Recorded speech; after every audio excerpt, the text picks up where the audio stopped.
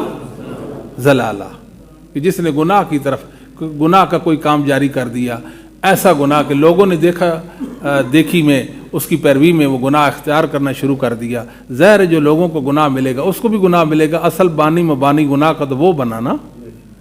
اس سے یہ تو نہیں ثابت ہو جاتا کہ بدعت حسنہ ہوتی ہے اور ایک سیئہ ہوتی ہے، سمجھ آتی کہ نہیں بات؟ یہ بات صحیح نہیں ہے، صحیح بات یہ نہیں ہے۔ اچھا جی، دوسری بات جو بڑی اہم بات ہے، آپ اس پہ ذرا توجہ فرمائیں۔ جب آپ کسی کو کہیں بھائی یہ تمہارا جو عقیدہ ہے یہ بدعی عقیدہ ہے، تمہارا یہ عمل بدعی ہے، تمہارا یہ مسلک بدعی ہے، تمہارا یہ منہج بدعی ہے، تمہارا یہ دین بدعی، یہ بعد میں جاری ہوا، پہلے اس کی کوئی ذکر، کوئی ثبوت، کوئی اس پر دلیل نہیں ہے، وہ کیا کرے گا؟ اپنے اس عمل پر آپ کو قرآن یا حدیث سے دلیلیں دے گا، بھائی یہ بدعت ہے، یہ دلیل ہے جی ہماری، بدعت کہاں سے؟ قرآن سے یہ ثابت ہو رہی بات، ہماری حدیث سے ثابت ہو رہی ہے۔ علامہ شاطبی، وہی غرناطہ کا امام، انہوں نے اپنی کتاب الاعتصام کے اندر لکھا ہے، لا تجد مبتدعا ممن ينسب الى الملہ الا وهو يستشهد على بدعته بدلیل شرعی فینزل على ما وافق عقلہ وشہوتہ۔ دنیا میں ایک بدعتی بھی ایسا نہیں جو اپنی بدعت پر قرآن و حدیث کے دلائل نہ پیش کرے، پہلے بدعت نکالے گا، پھر قرآن حدیث کے دلائل اس پر فٹ کرے گا، ثبوت پیش کرے گا قرآن اور حدیث سے۔ آپ نے خوش نہیں ہو جانا، شروع سے بتایا کہ قرآن اور حدیث سمجھا جا چکا ہے، قرآن و حدیث سمجھا جا چکا ہے، آج یہ جو اپنی بدعت پر قرآن یہ حدیث پیش کر رہا ہے تو یہ خطا کار ہے۔ کیوں خطا کار ہے؟ اگر قرآن کی اس آیت یا حدیث سے یہ بات ثابت ہوتی جو آج یہ کر رہا ہے، یہ اول اقدار کون تھے؟ پہلے تھے صحابہ اور تابعین، وہ اس کو ثابت کرتے، ان کا ثابت نہ کرنا دلیل ہے اسے ثابت نہیں ہوتے۔ لوگ اپنے شرک پر، اپنے کفر پر، اپنے زندقت پر، اپنے الحاد پر، اپنے شک پر، اپنی بدعت پر قرآن اور حدیث کے انبار لگاتے ہیں، قرآن و حدیث کے انبار لگاتے ہیں، حتیٰ کہ کافر جو کہتے ہیں عیسیٰ اللہ کا شریک ہے، عیسیٰ اللہ کا شریک ہے، کہتے ہیں نا وَقَلِمَتُهُ أَلْقَاهَا إِلَى مَرْيَمَ وَرُوحٌ مِّنْهُ، کہتے ہیں یہ دلیل ہے کہ عیسیٰ اللہ کا جز اور حصہ ہے، اللہ کا شریک بن گیا نا۔ وہ دلیل پیش کرتے ہیں قرآن سے، کیا ہم کہیں گے عیسیٰ علیہ السلام اس آیت کی روح سے کہہ دیں گے، اس آیت کی روح سے ہم کہہ دیں گے کہ عیسیٰ اللہ کا شریک ہے؟ بات سمجھ آتی ہے؟ ہندو عقیدہ تناسخ کے قائل ہیں، وہ کہتے ہیں انسان کی روح نکلتی ہے کسی اور جانور میں داخل ہو جاتی ہے، کتے میں، خنزیر میں، بلے میں، کسی میں داخل ہو جاتی ہے، ہندوؤں کا عقیدہ ہے۔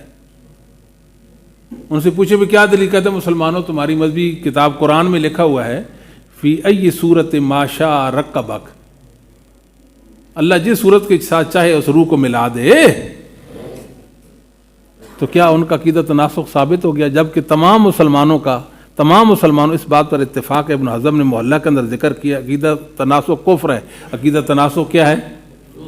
لیکن کفر پر دلیل انہوں نے کیا دی؟ قرآن سے دی کہ نہیں دی؟ ہندو، یہودی کہتے ہیں کہ ہماری امت با فضیلت امت ہے، تم ویسی امت محمدیہ کی فضیلت بیان کرتے ہو، امت محمدیہ کی کیا فضیلت؟ اللہ نے ہمارے متعلق فرمایا انی فضلتکم وَأَنِّي فَضَّلْتُكُمْ. واہ جی، فضیلت تو بھئی ہمیں حاصل ہے، تمام جہانوں پر ہمیں فضیلت حاصل ہے. کہ اس آیت کی بنیاد ہم کہیں گے کہ یہودیت اسلام سے بھی بڑھ کر، یہ مسلمانوں یا امت مسلمہ سے بھی بڑھ کر فضیلت والی امت ہے. پیش کیا قرآن. اور مرزا قادیانی جانتے ہیں نا، مرتد کافر تھا، دعویٰ نبوہ کرتا تھا، اور عیسیٰ علیہ السلام کی توہین، پتہ نہیں کتنے کفریات اور کتنے ارتداد اس کے مقدر میں اور اس کے نام اعمال میں تھے. مرزا اپنی نبوت پر قرآن سے دلیل پیش کرتا تھا. کس سے؟ اس کی کتابیں تو پڑھے نا بھائی، پھر نبی بن جائے گا. کیوں؟ سمجھ تو نہیں ہے آپ کو جی. کیوں نہیں نبی بنے گا جی؟ بننا تو چاہیے، قرآن جو پیش کرتا ہے. پھر جی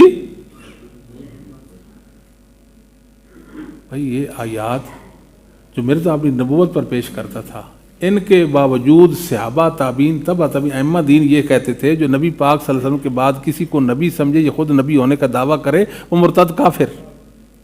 سید ابوبکر نے جہاد نہیں کیا مسلمہ کذاب کے ساتھیوں اور اس کے ساتھ، ان کو قتل کیا کہ نہیں کیا؟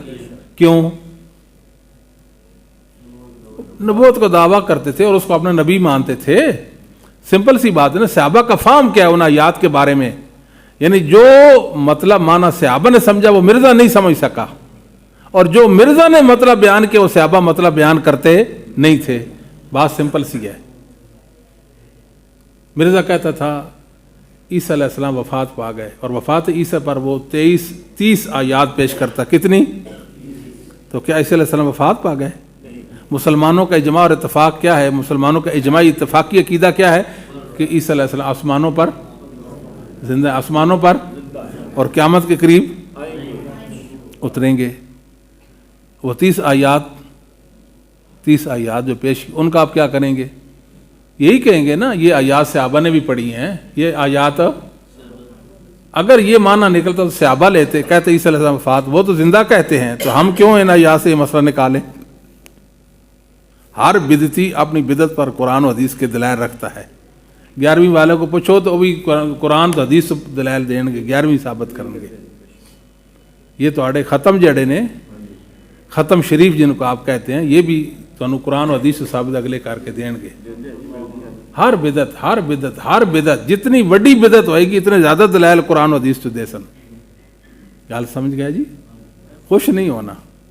آپ ایک ہی جواب دیں گے. کیا جواب دیں گے؟ یہ آیات کریمہ، یہ حدیثیں ائمہ دین پڑھتے تھے، اگر یہ بات ثابت ہوتی تو وہ کرتے، ان کا ثابت نہ کرنا دلیل ہے کہ تو غلط ہے وہ صحیح تھے. بات ختم.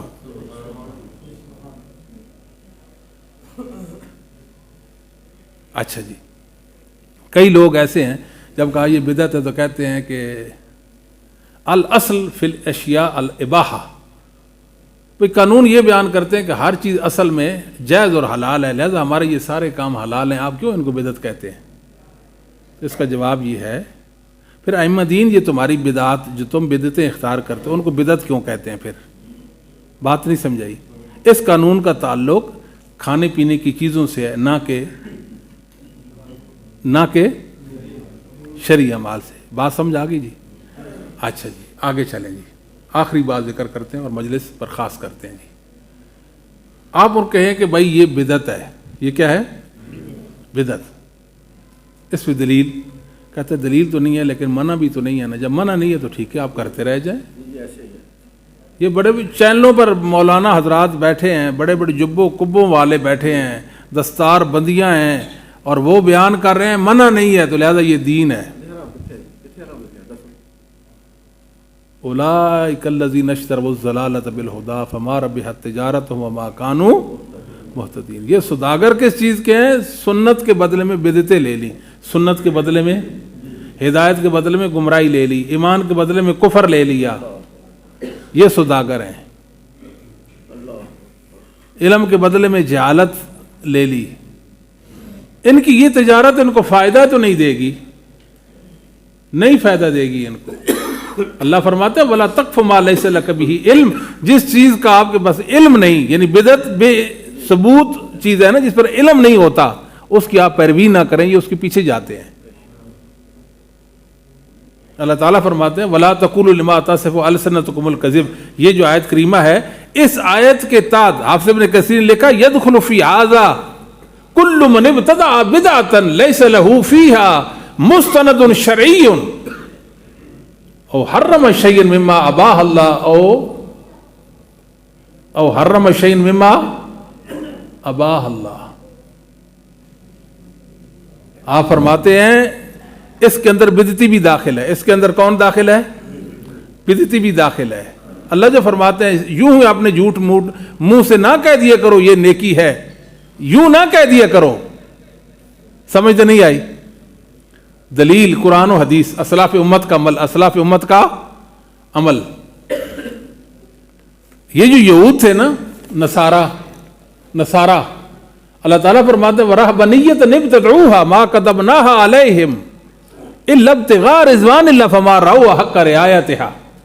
انہوں نے کس فقیری کی ایک بدعت نکال لی. کون سی بدعت؟